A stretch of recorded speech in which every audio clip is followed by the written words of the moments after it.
Welcome everybody to a new episode with Astrid, your dietitian with T, no C.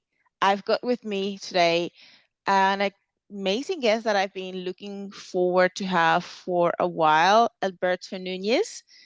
I am really glad that you're here. We're going to cover a lot of things around nutrition, dieting, mindset, recovery, and exercise selection, and a lot more. But first, welcome to the show. One question that I have for you, Alberto, is what and why you do what you do, why you're doing coaching, what makes you passionate about this area of fitness, and what has made you choose bodybuilding instead of any other sports that is available in this world? Yeah, I don't think, I don't know. Who knows? Who knows? Man, it's a confusing question because I remember a very long time ago, there was competition for the IFBB. Like there was another federation that was trying to do its thing. And it was part of our wrestling federation here. And I remember asking my dad if we could buy it. It was like pay-per-view. I must have been like in fifth grade. I was like, this seems unique, interesting. Didn't really care or know much about bodybuilding, but I remember watching the whole thing. And I don't know, I think it just maybe stayed in my subconscious for a few years because after that, I was like, all right, enough of that, moving on. I never had the desire to manipulate my appearance from a muscular standpoint, like a lot of, like preteen, teenage boys. I always looked very athletic. I had a lot of my dad's genes, and my dad's genetics just so much better than mine. Like I'm a watered down version of my father. So, and maybe because it was his thing, I was just like, you don't want to do what your parents do. You just want to rebel. So I did every other sport.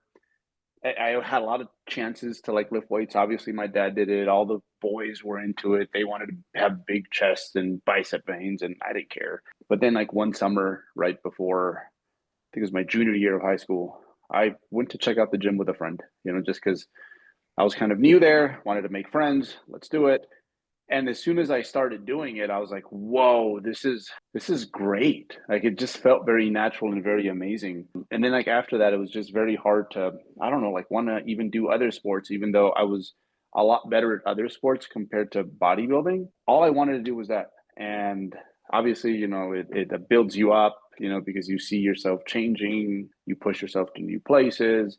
And then little by little, it's like the educational format, like part of it started to become a bigger picture, a bigger part of what I was investing my time in. So very naturally, you start becoming that guy at the gym. It's like, oh, ask him, he knows. And it just kind of took off from there. But what really, really got me going explicitly like this direction with career wise was we just needed better coaching at the local level. I just remember seeing a lot of bodybuilders that I'm like, man, you don't know who, I don't know, Lane Norton is. You don't know who Dr. Joe is. You don't know who Lyle McDonald is. This was like back in the 2000s, late 2000s. So I'm like, what is going on here? Let me see what I can do to fix this and like just make the local scene more bearable for me and then also like for them so that they can get more out of their bodybuilding. But pretty soon after, actually, most of our clients came from Australia. Like we had more Australian clients when 3D Muscle Journey started to really take off than we had in California. And I think because a lot of other places in the world, but specifically Australia, like I've been there and it feels like an island. It feels like you're away from the rest of the world. So it's very natural, I think, for them to like look to outsource things. So yeah, and then like here we are, like it's been like 15 years later. Again, I can't see myself doing anything else at this point. I love that. And I think one interesting thing about going and just choosing this career is, yeah, the lack of education and the evidence-based source of knowledge that was back then. It was very lacking. And I wish when I started my journey and when I started everything regarding fitness, which was probably 15 years ago, I would have loved to have the information and the knowledge that we have now. I would have made so many less mistakes, done so many things way, way better, more efficiently. You've said that bodybuilding is about skills more than effort. What are the most underrated training skills natural athletes need to develop early on? I think like all sports, it's there's a lot of fundamentals that people skip out on because they want to get to like the more advanced thing like right away, right? So like a big one I see is probably, especially with more divisions now, is maybe jumping into competing a bit too early. When like you need to have the fundamental skills of like learning when maybe it's appropriate to like gain weight and like maybe see yourself get a little like fatter over time, but then also you need experience like with fat loss as well, right? Because contest prep is like the most intense fat loss you'll ever go through. So if you've never dieted before, or you've dieted for maybe 8 weeks and it wasn't all that successful, like jumping into something as advanced as that, it makes no sense. It makes no sense. Like you've never squatted 2 plates, you've only squatted 1 plate, but today you're going to throw like 2 plates randomly. That's going to be too much too soon, and you're not. The outcome's not going to be what you think it is, and you might hurt yourself. So I think that's the biggest thing is people are kind of in a rush to like get it all done now, when in reality it's a lot of that prerequisite work, those basics, those fundamentals that all the really good athletes seem to have down. So you're not going to really get too far. Eventually, it will crumble if you don't have a good foundation. You did mention that your fitness career started quite a few years ago, but how has your approach to progressive overload evolved over the past 10 years, especially for naturals who probably can endlessly chase weight increases and load and just that sort of like momentum of okay, putting more weight on the bar and more. Yeah, man, I think the first thing one needs to sort out is just like, is this movement good for you? Does this movement fit you? Right? So, someone who is, I use this example a lot, someone who is like maybe 6'3", so pretty tall, short torso, long legs, like maybe a free weight squat wouldn't be the best thing for them. So just by default, like instead of them trying to force feed the squat because they keep hearing that, hey, you have to squat to maximize lower body development, they jump on a leg press that really suits them better. Just by that, automatically they're going to be able to get a more potent stimulus. So I think the first thing is sorting out like what sort of tools you have access to. Not, some people are very lucky when it comes to gyms, some people train in their garage, but yeah, sorting out your tools. And then after that, it's like really refining like how you use those tools. And we've seen this before where sometimes the answer for someone to get better or more stimulus out of each rep isn't necessarily adding weight. It's actually like, hey, like going back to the squat, maybe you should lower the weight and let's get a little bit more depth on that movement. So progressive overload, I think sometimes people see it as just like a graph with an X and Y, and it's like we just want to do that, but it's multidimensional. There's a lot of ways to progressively overload that, and it doesn't always mean add weights, add reps. Sometimes a lot of the things I do with my athletes is like fix the quality of what's taking place. I so much agree with that. You can add a lot of weight but have shit form or have a very poor range of motion. And sometimes you wonder why you're not seeing any progress whatsoever, even if you have increased the weight. But when you Mm-hmm. actually evaluate and assess the movement, there's so many areas that need to improve. Okay, the way you're placing your joints and the way you're moving the bar or the weight. Sometimes, especially the earlier that you can catch these mistakes, probably the more optimized the training you can make it. And sometimes you make it even more efficient that you don't need to add so much volume, because that's another thing. A lot of people, oh, I just need to add a lot of extra sets, but when you actually look at the quality of the sets, very, very poor, and they're like, you're not even taking them to failure, you're not really hitting that with adequate amount of effort. where is the range of motion? Why is it so uniquely lacking in certain aspects that could make this movement way better? So going into that specifically, how do you like to program a training program specifically for bodybuilding? When you think about the different splits that exist, we know that could be upper lower, full body splits, and like push pull, these differentness. What is the, in your opinion, what is your preferred way to program a optimal training program? Obviously, just there's going to be a depend, because depends on the athlete, depends on the goal, depends on the time you have, all of these things.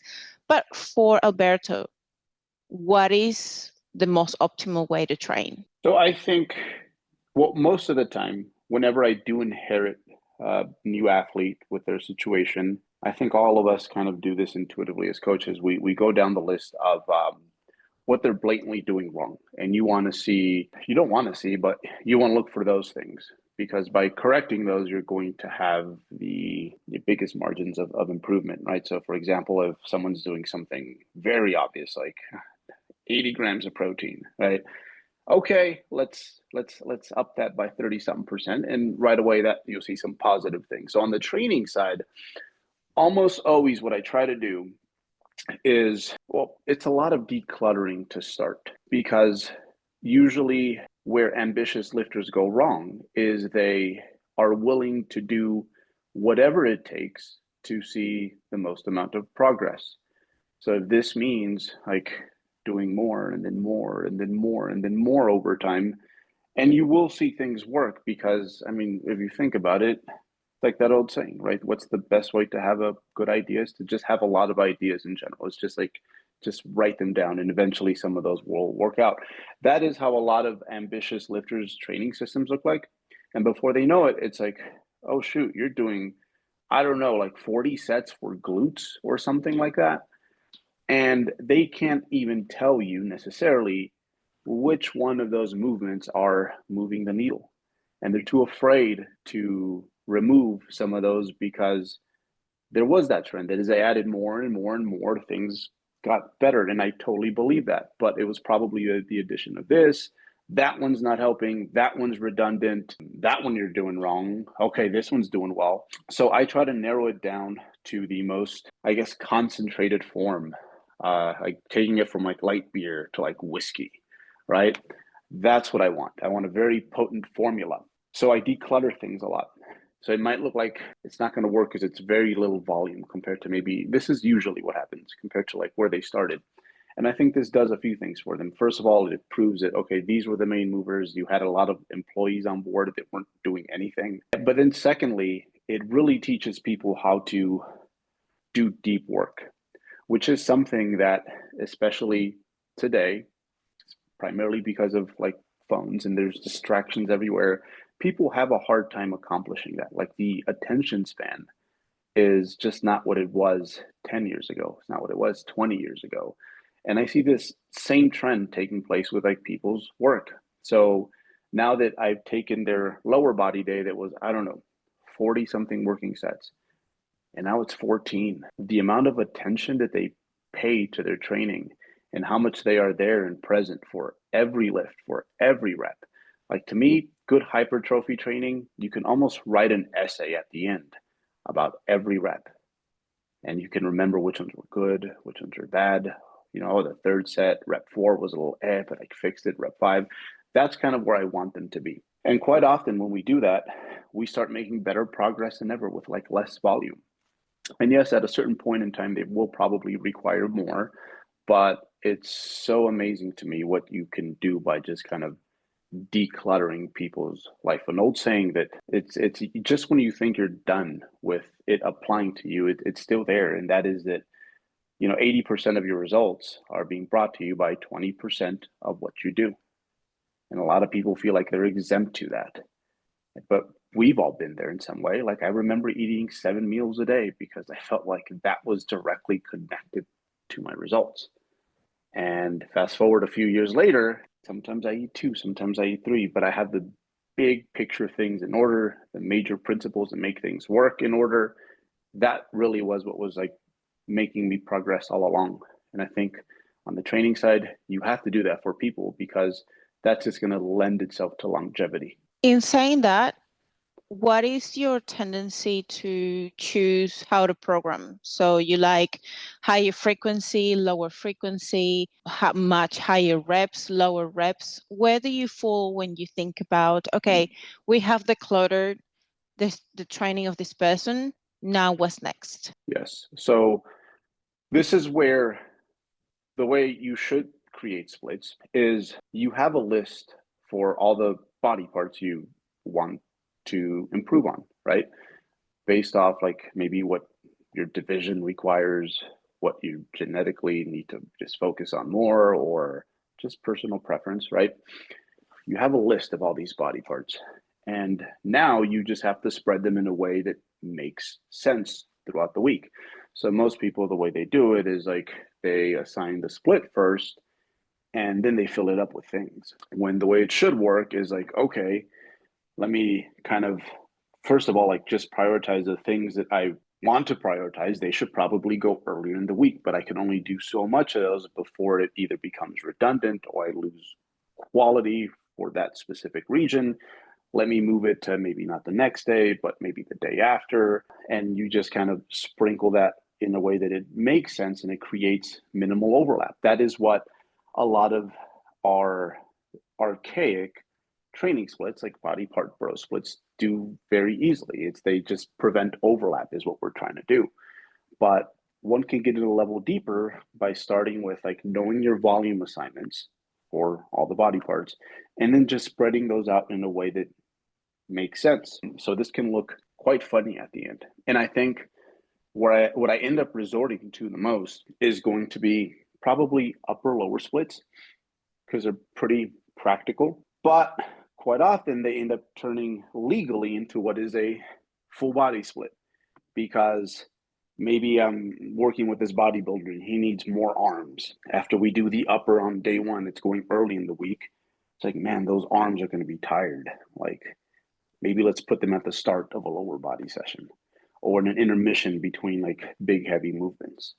So this is where like not putting yourself into boxes is really going to benefit you as an athlete. When it comes to the rep ranges, I'd say I think this is one can be movement dependent. Like there's certain movements where maybe lower rep ranges are going to be less safe, but then there's also going to be movements where maybe that will make it safer, right? So like a preacher curl sets of 3 or 4 probably doesn't make a whole lot of sense, but maybe an RDL, right, where your cardiovascular system or the shape of how long you can maintain the shape you want in your spine can be the limiting factor. That might make sense there. But I think also one thing I've noticed over time is that there are personality types. Like people have their preferences. There are people who low reps just doesn't sit well with them mentally. They have a hard time pushing themselves hard. If they're almost afraid of them, you could say. But I also see the inverse. There's people who like the lower rep ranges, and instead of 12 to 15, I just know they're going to quit early on that leg press. So this is where the fact that training for muscle growth is so forgiving when it comes to rep ranges. You can kind of pick what you prefer, what's going to make you excited. And that should be the general scheme when it comes to the whole training system. Like it should be fun. It should be exciting. Like you and I, we've been training long enough where maybe there's certain things we do within our training that maybe isn't optimal, but we have them there because it's a lot of fun. And when you're having fun, adults, much like children, they get the best out of themselves. They don't realize that they're learning. They don't realize that they're adapting. So there should be a little room for dessert, just things that you want because that's how you like them. I love that because it's true. Enjoyment is so important when it comes to doing something like training and showing up on a regular basis because yeah, you have to have that the drive and the motivation. Like yes, I show up not only because I need to improve my body shape or build muscle, but because it makes me feel really good. It makes me feel awesome every time I show up to the gym. I finish my sessions and I feel amazing. But there is a point where it is not just about fun, but especially when we start moving into something like a prep or something a little bit more specific like bodybuilding, there's a point where we need to balance fun, enjoyment, but also managing fatigue and the programming of the actual sessions. Because right in the middle of the prep, once you start getting closer and closer to the critical weeks before show day, there is so much fatigue, there is so much hunger, there is so much of everything that training probably becomes more a chore than actually enjoy it. I remember my last year, my first prep, man, I question, why am I doing this? I am coming to the gym, I am no longer enjoying my sessions anymore. It's like I have to just push myself.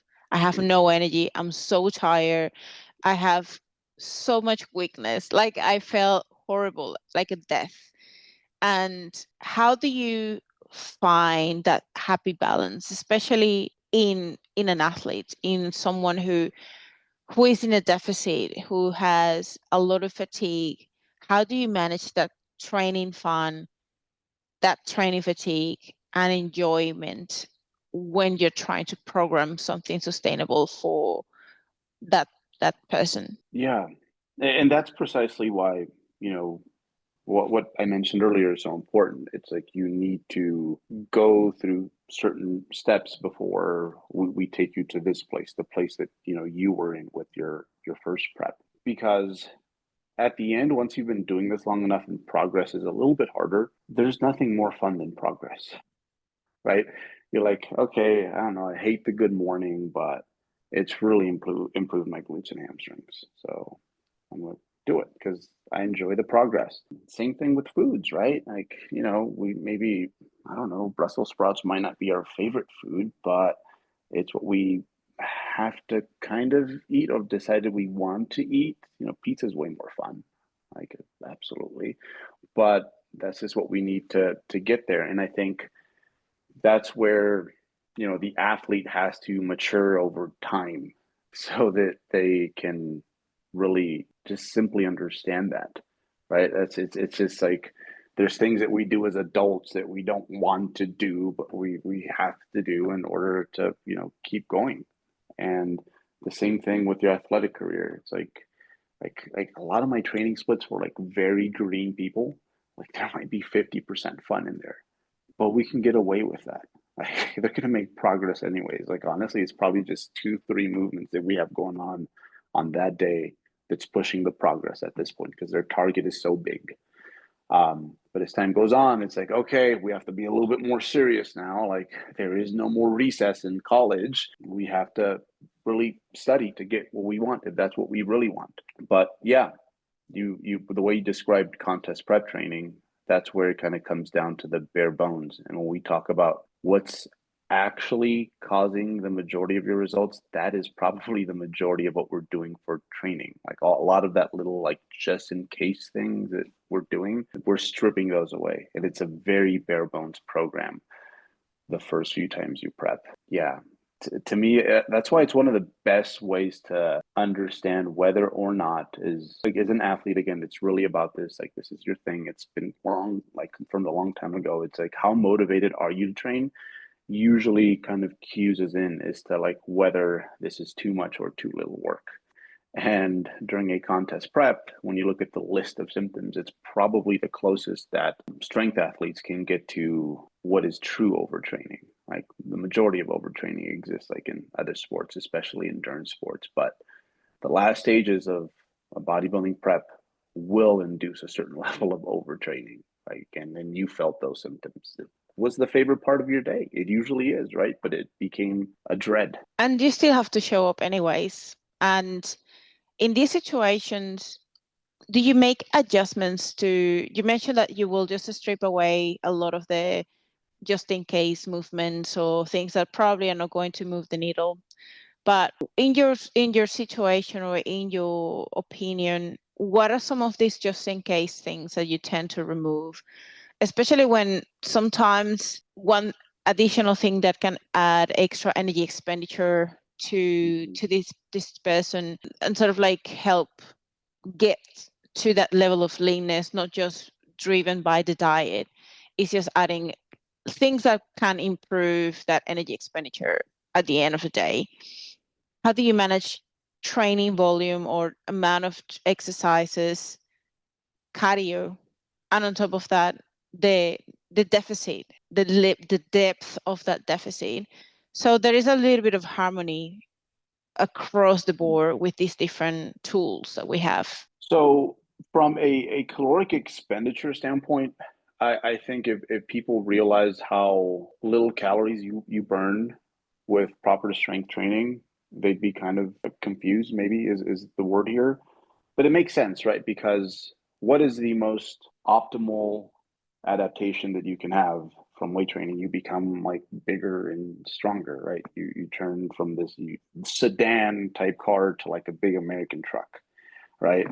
And with endurance running that does burn a lot of calories, what happens over time? Well, you turn into this little like European car, right?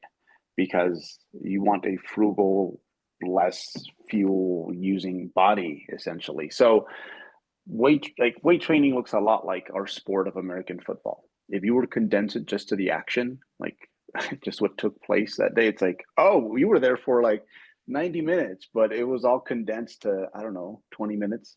That's what the working sets took up. So it's not a whole lot of physical activity. And as a matter of fact, sometimes with NEAT being such a big component of our daily caloric expenditure, when you're beating people up less with weight training, they actually like move more during other segments of their life. So they end up actually, if anything, burning more calories because they're like just less speed up. But when it comes to how I like to remove volume, I think one strategy I find myself going back to over and over is just the use of like cluster work or myo reps or muscle rounds. There's different systems out there. You know, pick the one you like. But what this does, it just makes it so that once you've kind of taken a set near failure, you don't rest as long, so that you can get right back to the meaty part of the set where all the high threshold motor units are working. This is better left for isolation work just because it's safer, because the cardiovascular system won't be tapping out before the muscles. But this is a great way to kind of condense your work. If you have, I don't know, let's say 5 sets of hamstrings, it's like, oh, I do my activation set and these little mini sets afterwards. It really condenses the time. It helps spare glycogen, which is going to be useful for later training sessions. It's going to be useful for perhaps muscle preservation to an extent, or so that you don't flatten out too much, so that we can kind of see what's actually taking place. So that really takes away a lot of time, or subtracts a lot of the gym time that at this point we just can't recover as well from. And then the other thing is going to be the areas that maybe aren't as big of a criteria for that division. We can really pull back on those, right? So if I have a young lady who's doing bikini and, peak off season, she was doing 10 sets of chest work like across the week. Okay, we'll do 3. We're good. We'll be good. It's just for 6 weeks or something like that. So I'll do that. Or sometimes the areas that are genetically very gifted on the athlete, it's like, oh, we could probably, you've had big calves since you were 5. Like, we can probably pull back on those and they can be just fine. So you just look in regards to like what you can afford to pull back from. And on top of that, the best news I have for people is that what it takes to maintain a muscle is much less than what it takes to take it to a new place. Yeah. So everything can see some sort of subtraction, and it's going to be just fine. I agree with you. There's a lot of few things that you can adjust from a training program based on the athlete, based on the division and what needs to really have or take priority.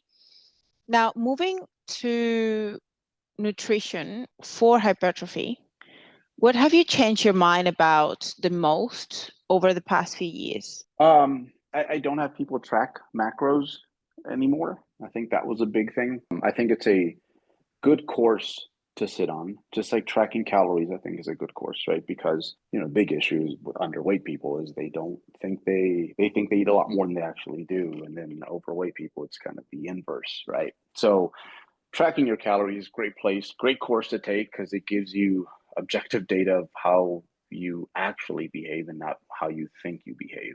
But then a layer deeper would be that, hey, let's learn to track macros because it's going to teach you things like, hey, you know what, oatmeal, it has a little bit of fat. It also has some protein in there. It's just a great way to see how this affects that, how fat really adds up to be a lot of calories over time. Takes you a level deeper. But I think you go there long enough to understand that.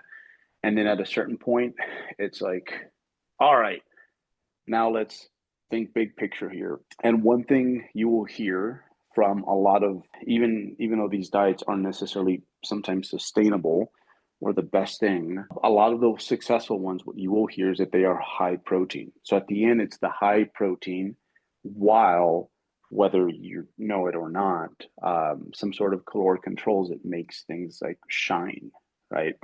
So that's why I'd say the keto people to some extent saw success because they removed a whole third of like food options, right?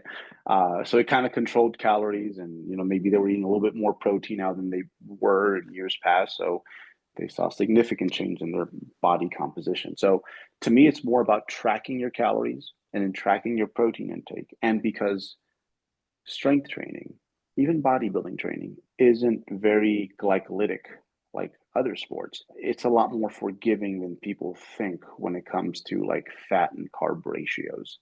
Most people, when you give them that, they kind of end up in a place that's like, it kind of makes sense. Like fat intake ends up being probably lower than 15% and no higher than 35% just by default. And they make their protein intake. So that's a big one. Even my contest prep athletes, they just track calories and protein.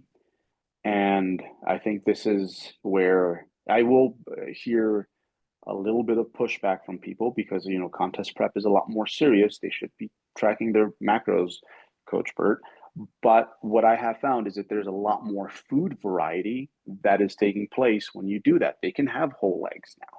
They can have that fruit that's in season, right? And their fat and carbs can kind of undulate over the course of the week. But what you will see is a lot of those symptoms of like malnutrition that show up with contest prep, a lot of those seem to have calmed down a lot because there's just a whole lot more things making it to their plate. Because at the end, like fat loss, and especially contest prep, when you think about it, looking at it through a vacuum, it is malnutrition. So when people have a bigger variety of food, you will see that they usually make it to the finish line just feeling and looking a whole lot better. Yeah, I exactly did that for my first prep. I truly just focused on protein, just getting my calories in and putting a little bit of a layer of listening to my hunger cues. And sometimes I would have more carbs. Some other days I would have less Mm-hmm. carbs. And Yep. some days I would have a little bit less calories. And some days I would have more calories. But at the end of the day,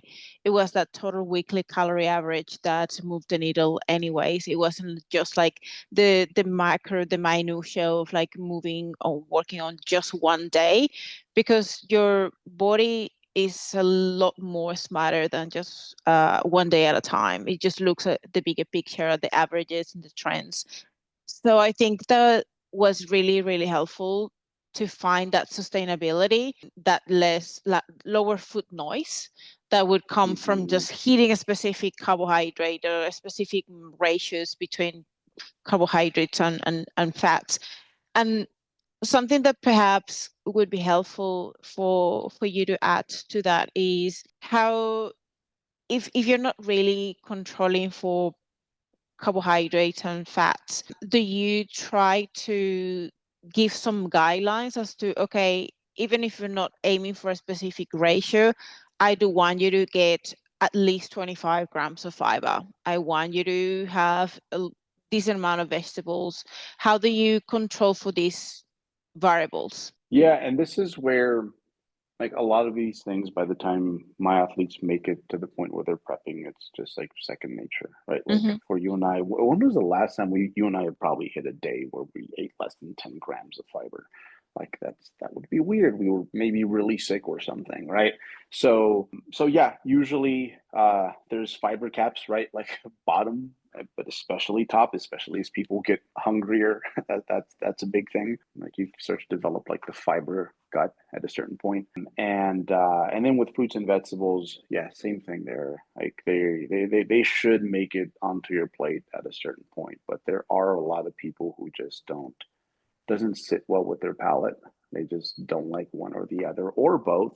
And like for me, it's vegetables. I have a hard time with vegetables, but I know better, so it's like they find a way there. But yeah, and not just having them, but I'd say consistently rotating them because there is no single fruit and no single vegetable that's going to give you everything you need. So learning to have a pretty broad arsenal of tools in that regard, like five vegetables, at least five pieces of fruit that you enjoy that are going to make it there routinely. It's is super important, especially when undergoing a contest prep. How do you feel about carb cycling, refeeds, diet breaks? The leaner you Mm. get to elicit further fat loss progression during this fat loss phase, do you feel like doing or utilizing these tools optimizes your hormonal environment while dieting, or does that it's just a lot of extra noise? I don't personally, like me, I don't prep without them. Like I am actually, I think 3 days right now into a contest prep. 4 days, my fourth day. And I was going to start my refeed cycle Saturday and Sunday, just 2 days at maintenance. And I'm probably going to start a day early, if anything. So I'm going to have 3 days consecutive out of the deficit and then back in maybe starting Monday if I like what I see. So a few things here. We understand the importance of rest days, like when it comes to training, right? This is something that all sports globally have kind of come to this conclusion, right? Athletes that don't want to do it, they want to be 7 days a week. I'm like, there's people in China who they were handpicked by the government to do this. So they're genetically made for that sport. That's all they do. They train or they play video games. And they might be on drugs, ones that we don't even have access to. So they have all these things going for them and they still take 1 day off a week, right? So everyone should at least have a full day of rest. Like even during contest prep, I insisted my athletes do that because they're not that quarantine athlete somewhere that this is what they're meant to do. This is a hobby that they take very serious, right? So especially in the underfed state, it's like at least 1 day a week where it's like just like chill out, like reset. Super important to me. I'll try to have that there is the whole way through if possible. So same thing with the hypocaloric days. It's like I don't think every day of the week should be that. A lot of people will wait until there are problems present. And to me, it's like, well, what's the best way to like solve a problem is to like not have a problem, especially when we're talking about regenerating health during a contest prep. You cannot regenerate that. Once something is kind of off and gone, good luck trying to get a lot of that back. So I like to cycle and have patterns like when it comes to how we attack the week with calories, much with the same thoughtfulness that someone puts into their training split. To me, that just it makes sense. We put all this thought and energy into like organizing things from the training standpoint, but like the nutrition's just like calories. It's like no. So usually, I like to have my athletes not just take numerous days, but actually consecutive days away from the deficit. And I've seen people end up a lot healthier. I think, in my experience, this actually helps maintain a lot more health than just what diet breaks do. And I know that the research out there, like on diet breaks, is like very 50-50. But it's like I am here, like I am seeing it. I like this is what I do. I emaciate myself every few years, and ever since I started being thoughtful in this way with how I organize my microcycle of nutrition, I recover better than ever post prep. And I'm not really limping as much as I did my first few times, like going into any show now. So, and athletes that give it a try, because sometimes there's a certain batch of athletes that don't want to deal with like the refeeds because I think one, they hate the momentum break. They hate seeing their scale weight go up, which is not necessarily a bad thing. It's just glycogen that's going to add pounds to your physique. But yes, I like to cycle calories. And like, for example, the goal for me, I think, with this upcoming refeed I have is there's a certain amount of weight that I'd like to add back on before I feel comfortable to go back in there and train hard over the course of the next set of deficit days. So first of all, it helps you, I think, maintain hormonal integrity because you're being more thoughtful. You're getting beat up less as you get there. And then also it's going to help with your training, obviously, because we're kind of like blending those two things together. And then finally, I think a big one is having these more bolus amounts of food, making it in on a semi-regular basis, I think helps keep the gut just kind of intact.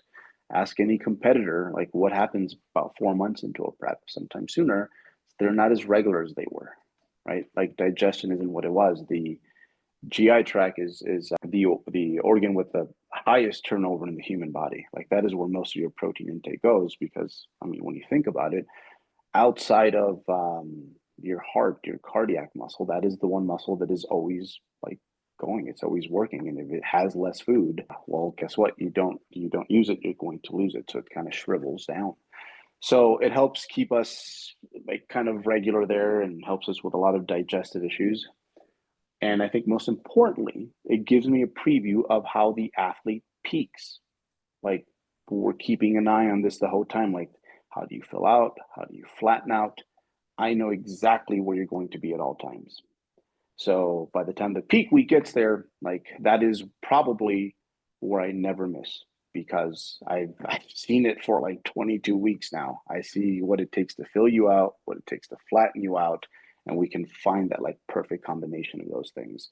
And I'm sure there's many other things I am forgetting, but yeah, a few years ago I had it was a round table with Mr. Pios out, and he was in Australia at the time. Menno and Brian Miner and I were just like discussing the refeeds, and to this day no one believes me. I think a lot of people, they use them when they need them, and I'm like, by then quite often it's probably too late. You, how do you ensure when you're utilizing and manipulating, calculating these refeeds that they will feed into the projection of the deficit and that the athlete is going to make the most out of the time they are implementing, that they're not, obviously you're taking, every time you do a refeed, you're taking these clients out of the deficit. But if you're intelligently calculating this within their deficit, just like you go a little bit more aggressive some days and then you just increase the calories on other days, it kind of like, again, you think about overall average calories by the end of the week, and at the end of the week you still in a deficit anyways. How do you think about the calculation and the integration of refeeds in this situation? And also that you mentioned, I just like thinking about protein and calories. How do you then manipulate carbohydrates if that is something that Mm-hmm. you don't really seem to pay that much attention to, or are you more strategic in this case? Yeah, so I think the first concern for a lot of people is what when you kind of mentioned there, and that is that, well, that's taking away days that we could be using like to diet. Like it's going to be a good fraction of it by the end of the prep. And this is where like I am very, a lot of my athletes would say I have high expectations in regards to like what body comp we start prep at. So I like somewhere between 8 to 12% of our body weight above contest prep, which is fairly lean. Mm-hmm. That's where I like to have people start. So when you do that and then you add 24 weeks, you're not chasing anything. You know, you're just kind of slow cooking this thing and letting it come to you almost. So just that makes me a little bit more courageous because we have a great starting point and we have ample time. The other thing that these refeeds do, and again, like there's a book that's supposed to be written at a certain point that it's just it'll never get finished at this point.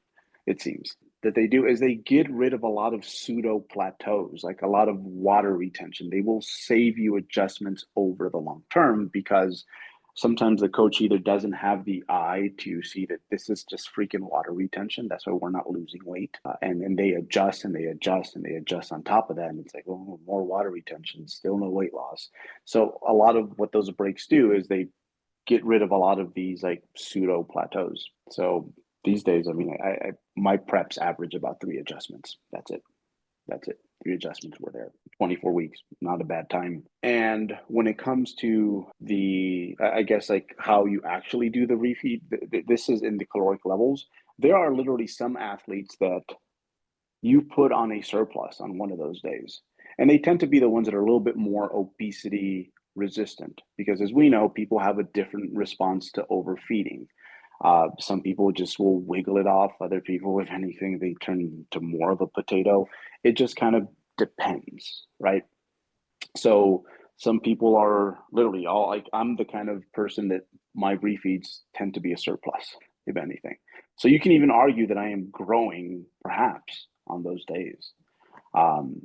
And some athletes might need a very conservative, like little blip, and that's it. Like it's small. Do we pay attention to the carbs as we get closer? Perhaps, but usually they're still tracking their carbs. There's just no specific number. So I can just kind of look at those averages, right? This is what this week averaged. This is what those like refeed days in isolation averaged. But one thing that happens over time is that, especially if you become mindful and you learn to pay attention to what your body is telling you, but like really pay attention, not what you want to hear, what it's actually telling you. More people, as they get deeper into a prep, tend to be more carb hungry, right? So like peanut butter, chicken breast, or an apple, almost right away, like people know that the apple's going to make me feel better for like the next hour when you're at that point during a contest prep. So it kind of, the ratio kind of tends to work in that direction. But we are tracking the carbs. They just, I'm the one averaging them out. Although sometimes I will encourage them, like, hey, let me see, like, bring me a 600 gram of carb day. Let me see what that does for you, especially as we get closer. You mentioned that when you add these refeed days, that takes away these pseudo plateaus and this water retention. Why is that? What makes it that water retention go away? Well, there's many things. I think the first one, it's not very glamorous. It's just poop. That's it. Mass moves mass, right? So sometimes that is the thing that you just needed one of those cars that we have in Colorado that like plows the snow, that pushes the snow out of the sidewalk. That's what you needed. So, you know, the few slices of sourdough bread you had did that for you. And then the other one is just getting away from the hypocaloric diet. Just kind of brings everything down to chill for a little bit. Especially, this is something that I do quite frequently. Sometimes on those days, it's like don't train, like just chill out. Like you need to recharge because I'm gonna send you out that door come like Monday, come Tuesday. Kind of unheard of, right? It's like you're gonna eat more and move less in this day, and this is where you really have to have buy-in from the athlete. But yeah, for me, it's almost a staple. Every one of my preps Sunday, I'm just eating and I'm trying to move literally as little as possible so that I can reset and attack that week as best as I can. So those are the two main things. It's just food bulk being moved out and then just a less cortisol friendly situation. Yeah, so the stress being lower is going to help with that flush. Yep. And how do you feel about the manipulation, like, or just like looking at how much sodium and fiber clients add, especially when this could affect that water retention, could affect their weigh-ins if it's not like consistent on a regular basis. And yes, weight is probably not the best way to see or talk about progress because there's a lot more to it, but it somehow gives you or tells you that we are heading in the right direction eventually. So would you do want to see some movement on the scale, but how much do you pay attention to these things that could affect that fluctuation of your weight on a regular basis? So do you try to minimize that fluctuation across the day, just keep it very consistent, or you're very similar when it comes to the recommendation? Well, just average it out, just listen to your body. And if you want a little bit more salt today, just add more salt. If you want more fiber, just do it. And don't obsess about the scale. How do you work with this? I think early on we can be a little bit more loose with it. Again, I might have an athlete that is starting out with just 10% of their body weight that has to go. So maybe the scale is more useful the first 5% of the way there. And then as we kind of zero in, that's where it's like, okay, I want you to, just be a little bit more mindful of your water intake, right? Like, how much are you having? How regularly are you having that water, right? Because if you cut it all of a sudden, like it's strange, but that can make you actually hold water if you're used to drinking water quite regularly, right? If something happened and you didn't drink no water from noon to 5, that can have you weigh in heavy the next day. So once we're closer, we do want to be more mindful of our water intake, or sodium intake, but I don't want to add that layer of restriction until I absolutely need to, right? And if it's going well, then I'm not going to tell them anything, because quite often these are the athletes that are already kind of creatures of habit to some extent, and I think most of us are anyways. So it's hardly an issue, but every once in a while you will have someone that it's just like, hey, have you been adding more condiments as you've been getting hungrier? And if that's the case, it's like, okay, you have to put on some caps. One thing I like to have people do at a certain point so that the scale can be a little bit more useful, especially during those times where it's less useful. It's kind of a big ask, but if you're contest prepping it, I don't think it should be, is like try to have your last meal at around the same time. And also, it just happens to work out that most people, when they're prepping, have to wake up to use the bathroom and they don't want to put up with that. It's like, and cut your water maybe 2 hours before bed and then try to weigh in the morning at the same time. So there's just a little bit less consistency, a few less moving parts going into that. And that is something that I will do towards the end of like my prep personally. At the end is like, it's going to be the same little dinner at the same time. So it's the same amount of food mass. And I will wake up early, like sometimes on the weekend, just to like get that way and I'll go back to bed, right? Because to keep that fasting time similar. So you can play that to make it more valuable, like the scale data.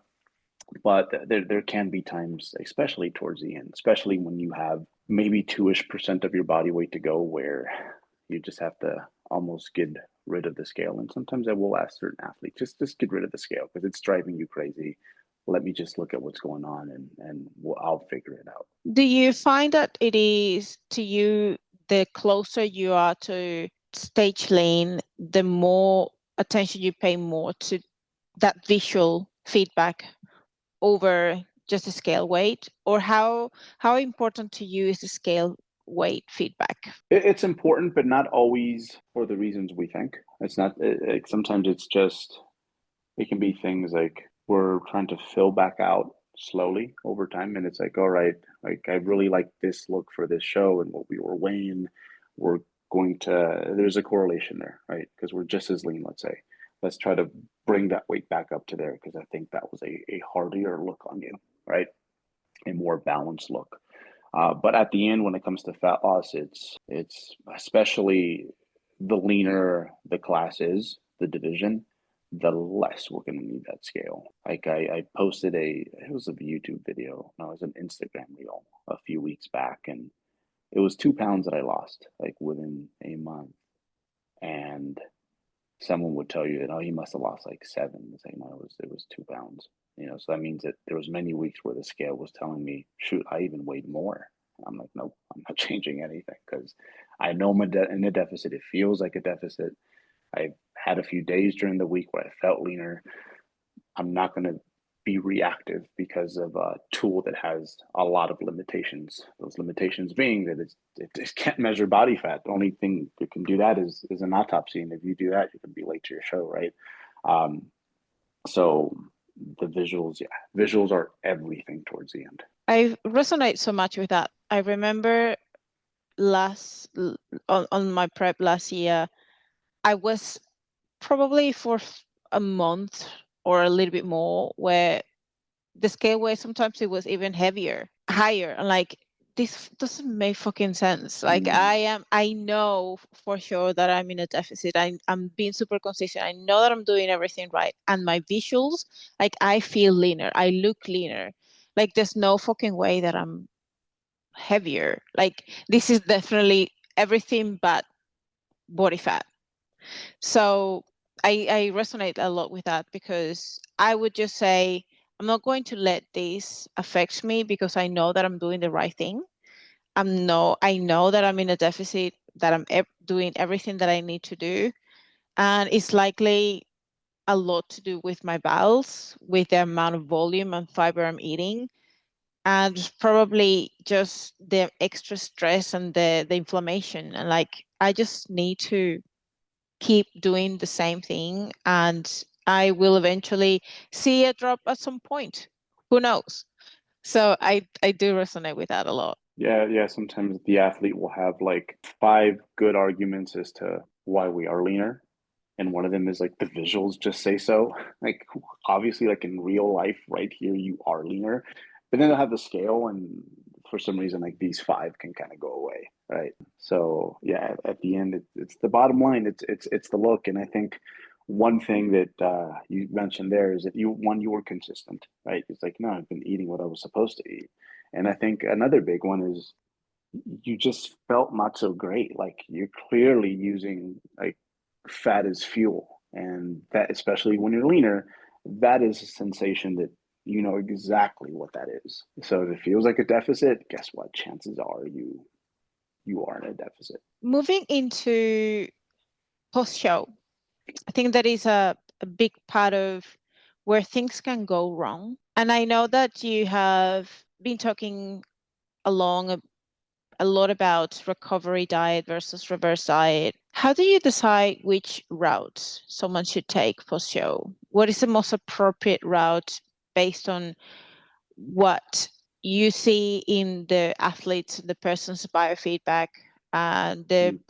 body composition at that point post show, food noise? How do you tackle and you decide what is the best route? And perhaps adding to that question, how do you feel about the combination, perhaps like a hybrid method? Maybe a little bit more aggressive the very first few weeks, then we move to a slower rate. Do you ever add into that mix intuitive eating or like intuition? Okay, let's try to reconnect with your hunger signals because we don't want them to be completely lost out of this equation. So how do you manage that post-show recovery? Yeah, so like this is where the meta analysis of like every other sport, like sometimes we tend to ignore as bodybuilders.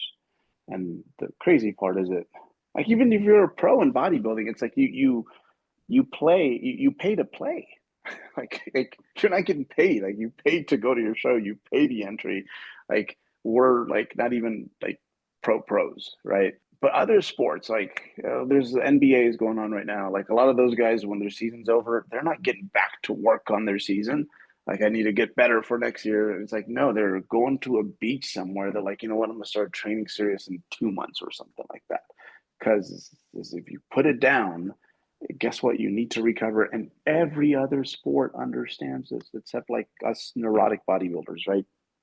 So that's the first, like whatever gets you in a position so that, hey, like 3 months from now, like you are potentially starting to at least see good momentum with your training. Whatever the answer is, like for that, that's what I'm signing up for. I've done the archaic version of the reverse diet, and I actually like did it. Like a lot of people kind of did it, like I did it, and so what ended up happening was I think I gained like 4 pounds. My calories went from I think they were like 2,000 to 3,800, and I gained 4 pounds. I honestly, I looked better, like with the added 4 pounds. So a lot of people would look at that and they're like, that's exactly what we want the reverse diet to do. And I would argue that that was probably the worst I felt during like worse than any part of that contest prep. Like it actually closest thing to I mean bodybuilding breaking me was that reverse diet, right? But we didn't know better collectively at the time. And I was literally increasing calories by like 100 a week or something like that. So here I was, right, with striated glutes when I didn't need striated glutes anymore. Like season was over many months ago. I wasn't making progress. Like I was just kind of in the gym, like I didn't have my GER. It was like defensive lifting, right? So this is where I think what I bought into was that I never wanted to diet on that low of calories again, right? So I was going to train my metabolism to handle more, but it just doesn't work that way. So the reason there was such a large discrepancy was that I think one, I over dieted that time on the calories. So I was going harder than I needed to. Um, and then the other is that some people, when you feed them more, again, especially the people who are obesity resistant, they just kind of tend to wiggle it off. So I was kind of compensating like that way. What would have been better would have been like whatever amount of weight I needed to gain should have been part of the procedures. And I remember that prep, it took me, I had to get, I think, 20 pounds over stage weight to like just feel like normal again. And here's the thing is like as time goes on, you will require less weight gain for a number of reasons. I think the strategies on the way down just get cleaner and better, more efficient. It's a big part of training. It's like how do you get there?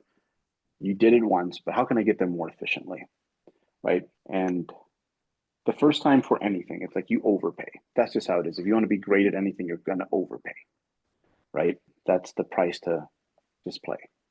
But then after that, you're like, all right, what can I do to make this more efficient? And that's what every prep should be doing. So you will cause less harm with every prep. But then also the repeated bout effect is a big part of this as well. We're very fortunate to be living now in 2025, where for most of us, like food is pretty abundant. But our ancestors, they probably went through a lot of periods of famine. And we wouldn't be here as a species if we didn't have these things and these systems in order, these dormant genes, perhaps. And maybe I'm oversimplifying it, that they're like, all right, it's that time again. It's winter or whatever. So every time your body just gets a little bit better at kind of combating that, but also your mental coping skills get better. You get better at holding your contest prep liquor, you could say. And then I think also the repeat bout effect has on the way out is another thing. So you don't get as much contest prep DOMs every time. So quite often one thing you will see is that my younger athletes get way more repped from a contest prep compared to the older athletes with more experience. My last contest prep was probably the most efficient when it comes to healing. Literally, I like now I know that I have like 2 weeks like post show to like eat dessert with my wife because otherwise I don't like dessert. And I'm like, I need to get this in with you because I know you like dessert. And I know that this is like, it's going to come to an end very, very quickly. And I almost felt ripped off because, yeah, 2 weeks is what it took. 2 weeks, I felt normal. I'm like, I don't even want to see food anymore. And I was roughly about 10 pounds over. So, what that takes, maybe the first few times, it's going to be a number that you don't like. And that's fine because we're here to invest in like your long term career, not what you want right now. We can play that game if you want. You can learn that the hard way, perhaps. But my goal is to make you really good in 5 years and 10 years, 15 years, and like keep improving as long as possible. So is there a blend? Perhaps. I don't even know what to call it. It's just like whatever it takes to make this athlete as healthy as possible. And I think a good place to like this is the deadline is probably about 2 months post prep to get them mostly healed. And whatever that takes, I am willing to do. There might be certain athletes, like for me, it's like you give me 1,000 calories more, and I'm like, I'm good. I'm good. Like bring him back down. Like if anything, like 2-3 weeks later, because I'm done. But for other athletes, especially more sensitive systems, they might need to gain more than what I've even recommended publicly online. But it will get better. That's probably the one thing I think athletes would see is that it's going to get better. Just like how we don't get as crippled sore as we do the first few times like we trained hard, like legs specifically. It gets better because we wouldn't be here as a species if we didn't know how to do that. So what metrics do you personally monitor when someone is recovering beyond weight and hunger signals? So how do you measure, okay, do I need to pull back a little bit? Do I need to add more? what are you looking that is going to tell you, yeah, this is enough, this is too much? So probably their drive to train, I think, is important, right? So if that's there, good, because pretty soon after that, like we should start heading into new territory. Some things, anyways. Hormones, I think, super important as well. With women, it's like maybe not the full menstrual cycle, but a lot of those like waves, like, most women know, like, okay, this is where I'm at in my cycle with, without seeing the sheer evidence of it. And with men, it's just very straightforward. It's just like, do you like your partner again? Did you check out that girl? Things like that. They're very linear. So those two things important. And I think one that's kind of underrated is like just a more healthy, normal level of preoccupation with their physique, right? Because we're always going to have a little bit of that because the sport demands that, right? But it's very heightened when we're prepping, and it kind of just goes to a better place. And then I'd say kind of contradicts a few things here, but another good symptom to look for is it's like you woke up from a dream and you're like, oh, I got all this other stuff in life as well that I enjoy.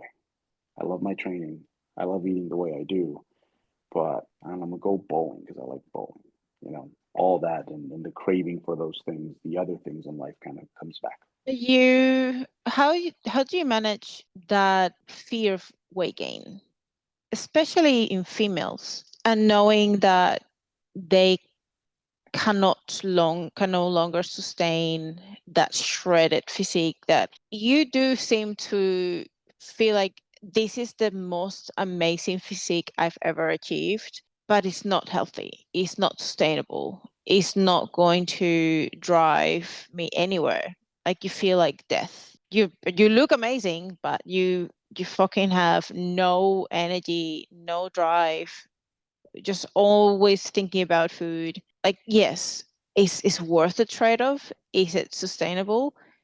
How do you teach that being back to a healthier body fat, even though it's not what in your brain would look like the most amazing, you still will look 100% fitter than 99% of the population? Yeah, that's tricky one, right? I like to have athletes acknowledge and remember how good they look at certain weight points on the way down, right? Especially new athletes. It's like, look how excited you are, and we're an estimated 11% of our body weight still has to go. Look how satisfied and excited you are. Like, don't forget this, please, because there will be a point later on that this will just not be good enough. So you plant those seeds on the other side. Kind of like what I mentioned before with refeeds, it's like the best way to fix a problem is to try not to have that problem to begin with. So you really need them to just acknowledge that they look great, that they're really pumped about what this body weight look like, so that you can then almost use that against them afterwards. Where you're like, remember how excited you were when you were 14 weeks out? Like, we're still way leaner than that. And this is where there is a certain level of just body dysmorphia that one has to just kind of realize that that's what it is at the end. Because I think generally speaking, like it's strange, right? Because like our partners prefer us usually, like with a little bit more meat on our bones. Like it's so strange. Like, right? Like what we consider unacceptable, they're like, yeah, this is like the best. Or this is where those axes cross, right? And the athlete can't see that. Like the athlete cannot see that. That like, hey, it's like for dude, it's like your shirt's like you look like you're 12, and then the same thing with women with form-fitting clothes. It's like that's not what that outfit was meant to look like. Like it's sagging on you. But we can't see that. So I think that's where, again, reminding them that, hey, you were very excited about this look, that you only look this way because you took other investment periods along the way. And we're only going to better this if we decide to go put our money away for a little bit again so that we can then achieve something greater. But this is why when it comes to contest prepping, like there is all these prerequisite courses that I need athletes to take. And one of them is just like learning to see the value in weight gain so that when I'm asking that from them, at the hardest time, it's something they can do. And not just the hardest time, it's probably the most important time to do that because I've seen people lose themselves like through contest prep to the point where they just weren't themselves for not just months, sometimes years, sometimes decades. Sometimes they never come back. When you're pushing food up, especially looking at, okay, the show ended, we are moving into a recovery phase for 8 weeks or so before we move into the off season. What biofeedback or what variables are you looking for or signals to tell you whether we are in a productive range, that we're gaining adequate amount of body fat, but we're not going too far where you are just getting out of that productive range of body fat? I think a big one to look at is body fat distributing the way it usually does, which is probably one that I left out when it comes to signs of recovery. So part of what makes sometimes the weight regain post prep hard is the fact that it's all in your abdominal area, which makes sense. Right? It's like it's right next to the digestive tract. Your body just wants to store. You're like, I swear I had abs on the way down. No, I don't. So once that kind of goes back to your genetic blueprint, I think that is a good sign that okay, we can probably use a caloric level that just makes more that is more typical, more standard of what we usually see during a gaining phase. So long as the athlete still feels normal or mostly normal at this point. Because if they don't, I'm gonna go with what the brain's telling them, and we just have to continue to make recovery a procedure. But for most people, once like the fat distribution kind of just stabilizes to like what it was before, usually everything comes back in line. That is a sign of the body that it's less panicked. You will actually see those storage patterns when it comes to people who are recovering from anorexia, the exact same thing. So just to give people an idea of how hard physique athletes do push themselves, there is some common ground there. I've even seen with a lot of people who had a hard time regaining and then coming to me to try to fix that, some of that peach fuzz hair that you will see with anorexic patients. So where it's like in the shoulder, it's in the face. So yeah, recovery first, and then we can talk about off season because like your body's not going to be as adaptive as it can be until all that is in order. But yeah, how you store body fat, like once that's back to normal, it's like usually even if the brain's a little behind, it's like it's right around the corner.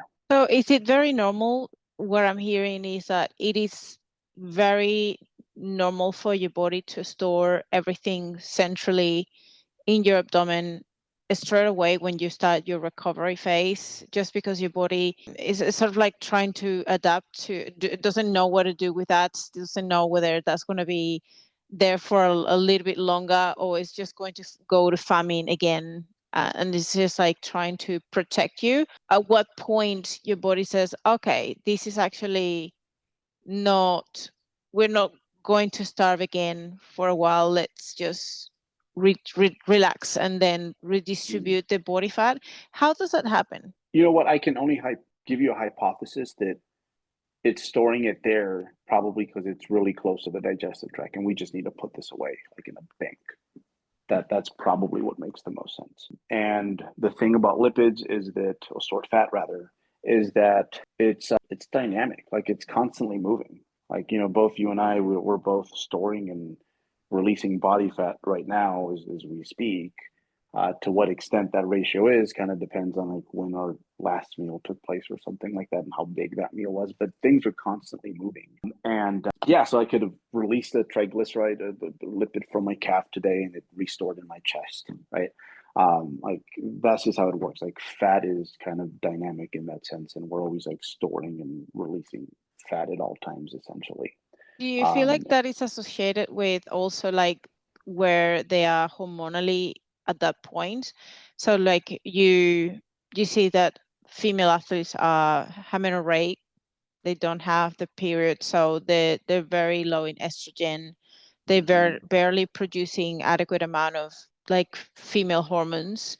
Do you think that could be associated with that body fat distribution, or has a lot more to do with that body just panicking and doing what it needs to do? Yeah, I think first, I don't know which one's the chicken and which one's the egg, right? Because there was a time when we thought all fat cells were just like these little like brainless blobs, but in reality, it's like they actually communicate with like the mainframe. So I don't know who's letting who know, but there is a time where eventually it's like, hey, we can stop like storing there. Like everything seems to be safe now. The coast is clear, and that seems to kind of go away. And I imagine shortly after that, your body's going to start spending on things that are, you could say, they're evolutionarily important, but they're extracurriculars like hormones.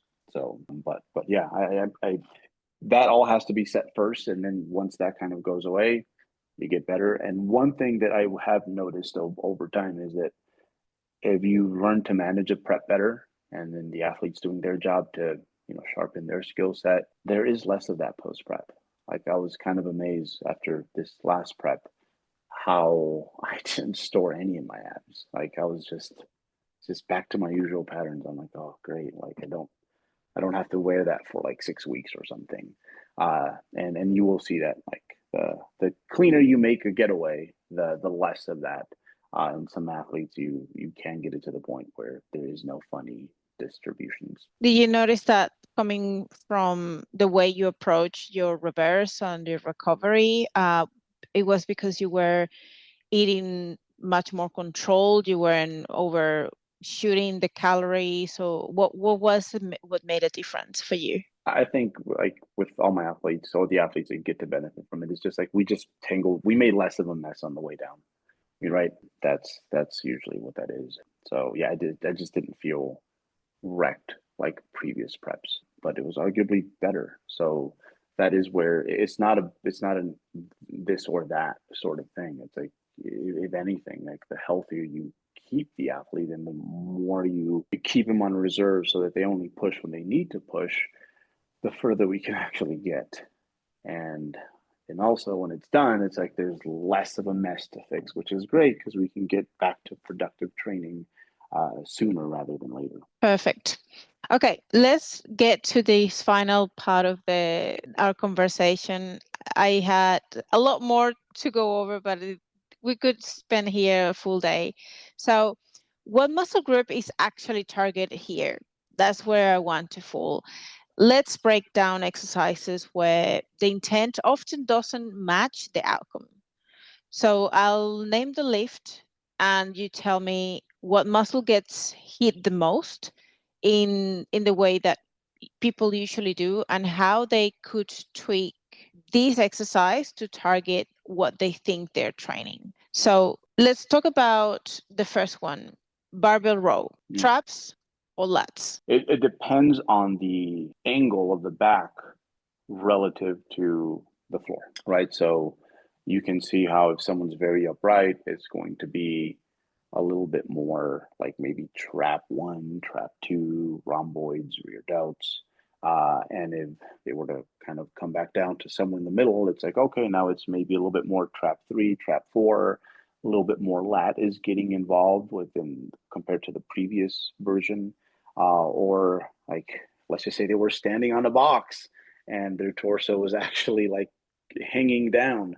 You can literally convert that into it looks like a pull down almost, right? It looks like a pronated pull down, and now it's very lat centric, and there isn't a whole lot of upper back in play. So it kind of depends on the angle of the torso relative to the floor, but the erectors will get worked, I think, regardless, so long as it's not a pen lay or something like that where the erectors get a little break. So yeah, torso angle absolutely matters here. What would be one cue, what coaching cue to fix it, to make sure you're actually targeting what you need to target? So I'd say there might be a point where the muscles you're primarily trying to target are just much stronger than the stabilizing muscles, your erectors. So probably my number one cue would be like, see if you can duplicate this with something more stable somewhere else in the gym. But like, let's just say that's what you have. You have it's a garage at home. Then I'd say film yourself.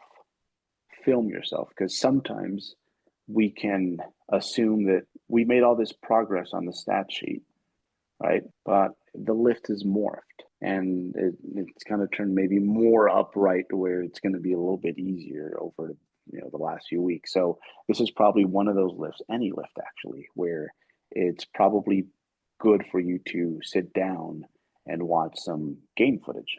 Again, borrowing from the meta-analysis of all sports, like that's what sprinters do. Like after they're done with a very important set in their training, like the coach is right there with them on the iPad and they're like looking at joint angles and this and that. So pay attention and make sure that whatever it is that you wanted from that barbell row, you are getting. And I guess this applies to any exercise. Leg press, glutes or quads? It's going to depend on the foot stance, right? So higher is just going to be more, it's going to be more hip dominant as your feet come lower on the platform. It's going to be much more knee dominant. Um, I think at the end, it's going to be kind of great for both, actually. Leg press, I can't say it's underrated because people do seem to like it. But one thing you will get from just having these different variations within the movement is that it's really challenging to take a muscle to failure when you have all these other large body parts also screaming at you. So there is what is kind of an all-purpose stance where it's like, hey, this is kind of the best of all worlds. If you were just kind of general strength training, probably the stance you would use where you could hit adductors, you could hit glutes, you could hit quads. It's great, but going close to failure on that, it's like all those muscles, large muscles, are screaming at you. And one thing that changes when you are biasing certain muscles more than others is that actually the experience of going close to failure is a lot calmer. It creates a lot less fatigue. So, like, I take a lot of my squat presses very close to failure, but they're so knee dominant that I don't feel like it hurts a whole lot more than, I don't know, like a heavy set of chest. So I think that's the big utility in it is like once you know what you want, it's a lot easier to get close to failure, which, we know probably a good thing if you want to maximize muscle growth. And it won't be nearly as bad from like your own personal experience. And it doesn't seem to rack up as much fatigue either. Okay. RDLs, hamstrings or low back? Sheesh. So that's the thing. I think people forget just how limited hip flexion is, right? And a good test for this is just like try to reach down and touch your toes without your spine changing, right? And try to be aware of that. So the straighter the leg, the faster you're going to run out of hip flexion, right? So actually, you can kind of see. So right now, look, I have a lot of hip flexion because my knee's bent. But if I were to straighten it out, it's like I would run out fairly quickly. So if you want to bias hamstrings more, straighter leg, it's going to look a lot choppier than you think. And going any deeper than that, again, it could turn into something that's a general strength movement where it's like, hey, it's good. You're getting erectors, getting glutes, you're getting hamstrings, but at a certain point, probably the smallest muscle in that chain is going to be the limiting factor, the erectors. So it's important to understand what your actual range of motion per the knee bend you have is, and it might look untraditional. For me, I have a long torso. I actually have a negative wingspan, so my RDLs look very cheaty. But anything more than that, it's like now I'm asking my erectors to help on a movement that they're not made to, or loads that they're not made to use relative to my hip extensors. So it's a lot choppier than people think. Very few people need to stand on boxes to get the most out of RDLs. And if they do, I'd probably say probably a seated hamstring curl and a glute biased leg press are probably better alternatives for these people, but they hardly exist. Lat pull down, upper back or lats? It depends on the torso angle again, right? It's kind of what's taking place with the barbell, but now the load's coming overhead.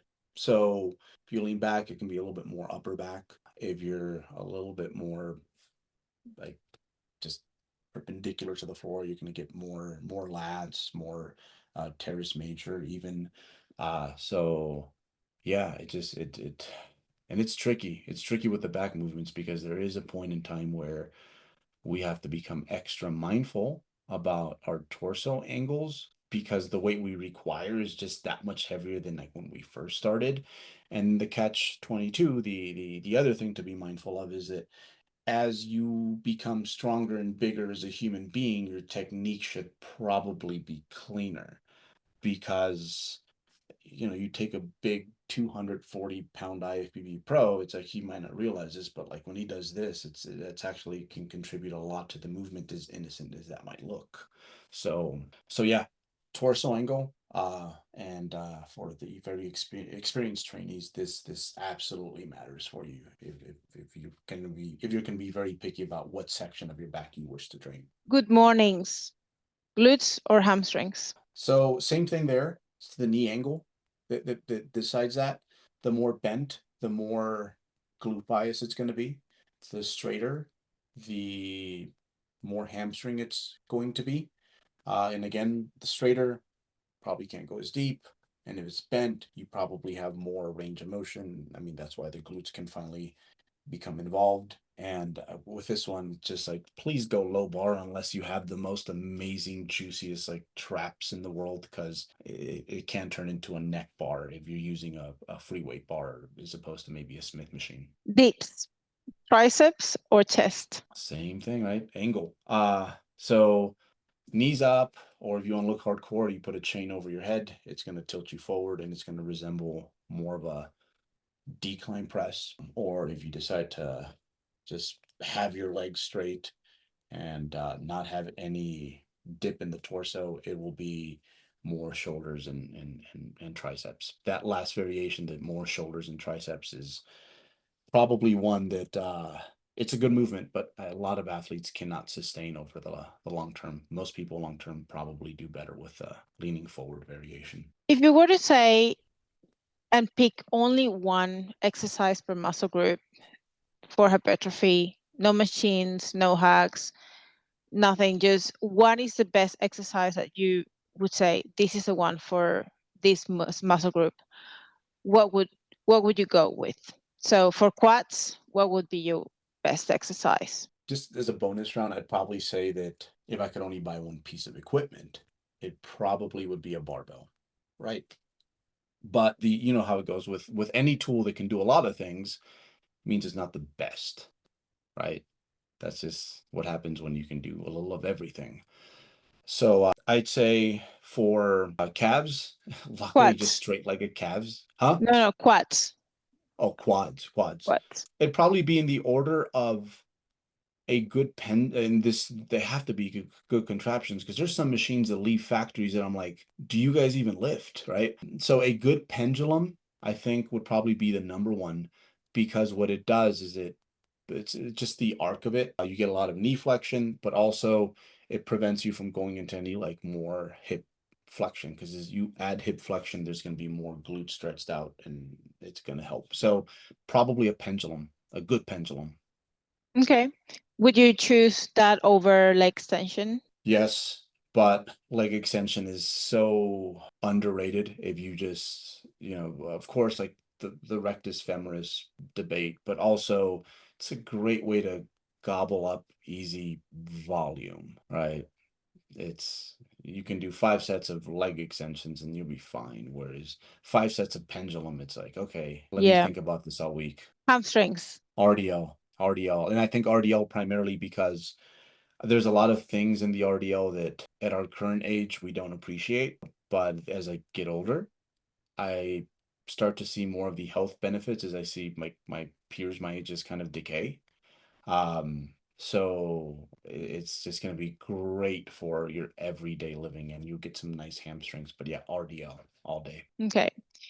In between seated leg curl and lying leg curl, any leg curl, which one would you pick? They're both great. But if we're doing RDL, it's probably the prone, the laying, because especially if you take the set to partials, you will get some nice sartorius action. And in my opinion, the sartorius is probably one of the most, it's the dancer muscle. It's one of the most beautiful muscles in the human body. So I think the lang leg curl gets a little hate, but it does a lot for that muscle and the hamstring. Glutes. Ooh, you know what? It depends on the demographic, because I think one of the reasons that bridges and thrusts do so well is because the intent is right there. You know what you're there for. So for, I think especially women who haven't, because here's the difference. I think most men they think they're stronger than they are, right? We think we're better at things that we're not good at, generally speaking. You know, these guys think they can fight, right? Things like that. Whereas women tend to be a little bit more cautious about things. They've never felt strong, right? So I think the hip thrust or the glute bridge or any sort of variation where your back's on the bench, I think one, it really connects you to your goals. Like you can tell that I am here for glutes. And also you can load a good amount of weight fairly quickly. And I think it's good, especially early on, for women to like just develop that, like that gird, that like I am strong, that like training hard is safe. It feels amazing. I can push myself very hard, that sort of stuff. So, but once you have that developed, I think an RDL clobbers all of those. Okay. What about chest? Probably a dumbbell press. It's the right combination of stable but not too stable, right? It's because the thing about stability or a constraint like a machine is that you have to do it the way the machine wants to, right? Whereas like with dumbbells, it's like, hey, maybe one arm's a little longer than the other. Like you can kind of get away with that. Like I know my dumbbell arc left to right's a little bit different. My right goes straight, and then this one kind of takes a little, and dumbbells allow for that. So dumbbell press. Incline or flat? Oh, I'd say decline. Small Decline? decline. Okay. Yeah. What about shoulders? Front, side, and rear? Front, probably just a shoulder press, but probably in the same position that the old Nautilus machine would have you in, and not a steep like angle. You probably want it somewhere around the vicinity of 80. Most people feel more comfortable at the bottom with that position.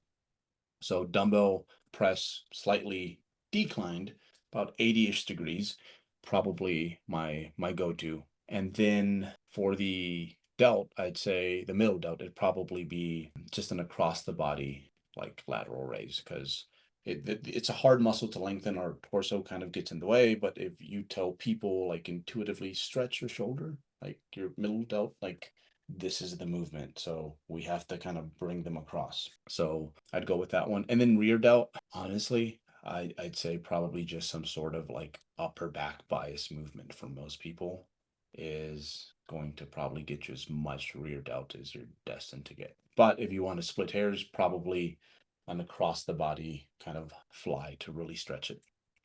Okay. What about triceps? Ooh, something overhead. Just be honest about what you can tolerate. I always tend to overestimate what I can tolerate. Like I know this is where my volume can be, but I know it works, so I want more. So just be honest with like how overhead and how many sets, but an overhead tricep extension is probably going to get you all the things that presses can't get you. Okay. Core. Just learning to do a standard rope cable crunch. The issue is that I think very early on in our lifting, we are trained to keep a sturdy, stable torso that never changes angle. And the thing is about the ab muscles is that they only work if you do everything but that. Otherwise, it's just a stabilizing type of hip flexion type of ab crunch you're doing. So you literally have to train yourself to do a cat camel or camel cat, whatever that stretch is, with the rope is attached to weight as a resistance. So yeah, don't go in low, don't increase load too much, because for most people these are like new ranges of motion. I would probably just keep it there for a while and just like learn to get access to more range of motion over time and learn to manage that level of spinal control, because again, we're taught just don't ever move the spine like once we get into lifting, so that can be a very novel new place for people. And if it's not that cable crunch, what would be a second one that doesn't require that much skills? Bench crunch. So a bench crunch is just you sit on the edge of the bench and you're just kind of bringing your torso to your legs, but also your legs up. And that one's really humbling. It looks easy, especially if what you're imagining as you're doing it is that the abs, I guess it's one of the one muscle where it's like which one's the origin, which one's the attachment, we don't know, so they're both origins, but one point is in your sternum, the other point's in your pubic bone, and you just imagine yourself bringing those 2 points closer and then bringing those 2 points further away, and you just kind of do that on the side of the bench, holding on to the sides. It'll get a lot even out of a very experienced lifter. The last two, biceps. Probably a preacher curl where you are being cautious with your progressions, because we've all seen those videos of people tearing it. Usually it's bros that just do random things, I imagine. Nevertheless, usually if an exercise tears muscles, it's probably good for growth because that means that there's a lot of torque at the end range of that movement, right? So preacher curls are fantastic. Just, I'd say probably add reps and be super cautious, especially males. I don't know if you've noticed this, but if you look at even males that are untrained, they tend to have a little bend in their arms, always. And if you look at women, they can be like straight armed and not thinking about it. Like for me to be straight armed, I have to think about it and it feels very uncomfortable. So I think for males especially, only go as deep as like what feels comfortable. But yeah, that's a funny one. The bicep muscles, like I think most muscles, men and women, look kind of similar, but the biceps look different on men compared to women. Even very developed biceps on women, they tend to have this like flatter, different look. And you can see it on untrained people. Yeah, like so just my men out there, be careful and patient with this one. It's not a place you go mosh pit in. That's awesome. Alberto, thank you so much for your time, for just giving us all this amazing time and wisdom. If you had to coach your 25-year-old self today, what would you change? I'd say I did a lot of things right given what I had access to, but I think one thing young people do incorrectly now is they spend their resources in the wrong things. So I think one, primarily like drugs too early, when that might not even be the solution at all. Secondly, like the gym fashion has gone pretty crazy. I like to build a whole gym wardrobe. You can get out there like pretty high up there. Like it's gym's like a nightclub now. But or supplements, like it's like none of that. It's like invest in your education if this is really your thing. If something's really your thing, you'll pay whatever it takes, right? So invest in your education is probably the number one thing. And I did what I could because there wasn't a whole lot of resources. If anything, I'm glad that that's how it was, because I had to connect a lot of pieces from like many different places to like make things work out. So the only thing I tell myself is just study harder. Like if you stayed up till 2 a.m. researching that, stay up till 4 if it's proper. So study. Anything you want to be good at, if it's your thing, just study. Like that's my friend Nin, actually, that's his thing. One of the smartest guys I know. Just study. That's study. It never ends. Where can people find you? And is anything coming for you? Any projects, anything? So I would like to, first of all, like my team, like 3D Muscle Journey, like we've been together as a unit since like 2000, you can argue 2008. So 3dmusclejourney.com. Through there, we do have the 3D Muscle Journey Vault. It's a place where a lot of our courses are there. And in my experience, the athletes that go through that whole curriculum that eventually become my athletes, they tend to do the best because we're speaking the same language. We're on the same page, and they got a lot of the small stuff out the way, small but important stuff, which means it's not actually small at all. There, our YouTube channel, I'm probably most active on Instagram, and this year we'll be prepping. So hopefully, you know how it goes. There's that one point through starvation where, if anything, like you get a little smarter. And I think it's just because humans were not big and powerful. That meme about the gorilla right now like kind of echoes that. I love memes because of that reason. They kind of tell us where we're at culturally speaking. We're not very strong creatures, but we're very smart. So I can't wait to like starve myself, get to that sweet spot where like I'm smart, and I finished that book finally. Oh man, that's amazing. I look forward to hear more about that book. And I really appreciate again you coming here. Thank you so much.